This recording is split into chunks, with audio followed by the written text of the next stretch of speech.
An army of sheep led by a lion will always defeat an army of lions led by a sheep, because leadership can transform cowards into violent warriors.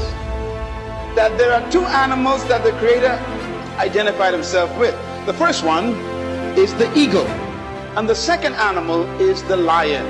If he is the leader of the universe and I want to be a leader on earth, I better find out the nature of these animals and also the attitude of these animals. And I discovered that both of them are the kings of their domain. A leader has an attitude that makes him or her different from followers. And the lion exhibits that attitude. Number one, the lion is not the tallest animal in the jungle. Number two, the lion is not the largest animal in the jungle. Number three, the lion is not the heaviest animal in the jungle. Number four, the lion is not the smartest animal or the most intelligent animal in the jungle. And yet, the lion is the king. You don't need to be intelligent. You don't need to be smart. You don't need to have a certain height. You don't need to have a certain weight. You don't need to have any kind of advantage. And yet you can be the leader.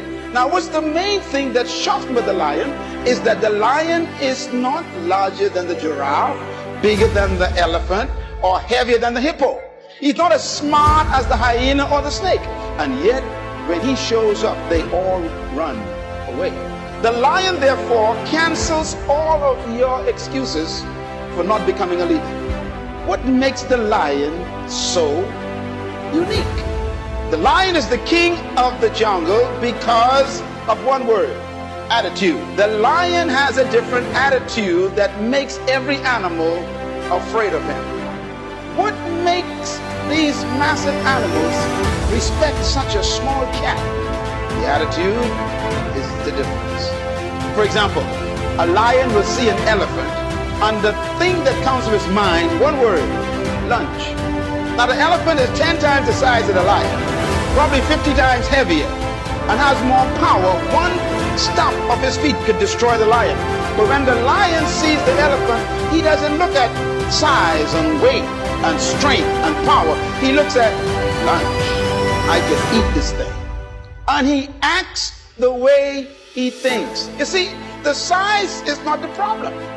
The weight of the elephant is not his concern. What makes him act is the way he thinks. And because he thinks he can eat the elephant, he attacks it. Leadership attitude. It is unique attitudes that distinguish leaders from followers. They think differently. That's because attitudes produce certain behaviors. And those behaviors stretch the leader beyond the limitations of the norm. In other words, it is the thinking of the person that makes them see circumstances differently.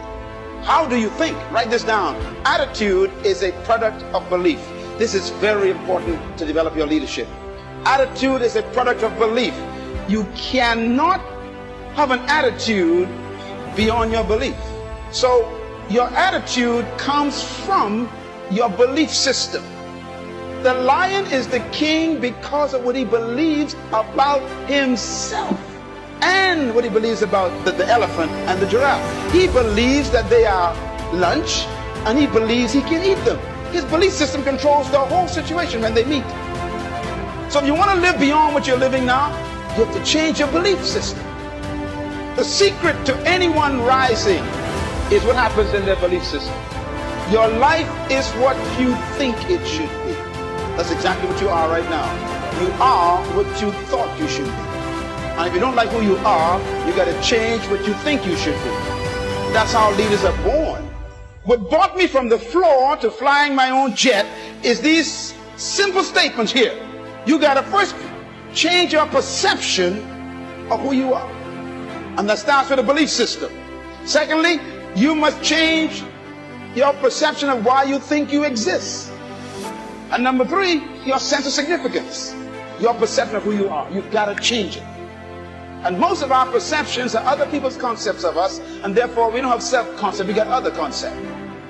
What is your perception of who you are? And the second one, why do you think you exist? You got to discover that you were born for something. Some reason. There's some purpose for your life. If you don't discover that, you'll always have a job, and we'll bury you in an average grave with an average tombstone. Discover that you are important to the human race. You are important to the world. You are important to your universe. When I had to grapple with that question, it was tough. Because I've been taught by society, like you have, that you are just a social security number or some NIB number, or you're some just kind of a worker in the system. But that's not true. You were born to do something very significant in the world. And you have to get to the point where you believe that. You can have potential, but if you don't have the belief, the potential becomes a victim of your present belief. Remember the elephant? The elephant has great power. But what makes him afraid of the lion is his belief system. So your mentality has to be equal to your ability for you to manifest leadership. You do have the ability, you were born with it, to be a leader, but your mentality hasn't matched it yet. And that's why all of your capacity to lead is buried under your lack of belief that you can. Belief is so powerful, it can make an elephant act like a sheep in the presence of a lion. Surround themselves with people who are on the same mission. How many people in your immediate environment, those people who are in your sacred circle, represent people who are on the same mission as you? Or do you have a bunch of people on your list who are not on the same mission as you, and those individuals are pulling you down? I have talked to people who are not on the same mission as you, and yes, they are very upset, and yes, they say some nasty things about me. Guess what? I cut them off anyway. I'm surrounding myself with people who have the same value, who have the same mindset, who want to know about it. Every day, it's hard. A lion wakes up. Every single day, and it's hard. A lion wakes up. Right? And every single day in the safari, a gazelle wakes up. It says that if you wake up and you're a gazelle, you realize if you're going to survive as a gazelle, if you're going to survive, you must outrun the slowest gazelle. In your mind, you're thinking you got to outrun the fastest lion. That's not the truth. You just got to stay ahead of the slow gazelle. That's it. But every single day when you wake up, whatever it is that you do professionally, you better make sure you're not in the back of the pack. You better be as close to the front, if not up front, as possible. Because every single day, when the lion wakes up, it's only one thing on that lion's mind, and that is catching the gazelle that couldn't keep up. What the gazelle realizes is that the way it operates, that the way it performs, that the way it goes about its daily business is contingent upon life and death.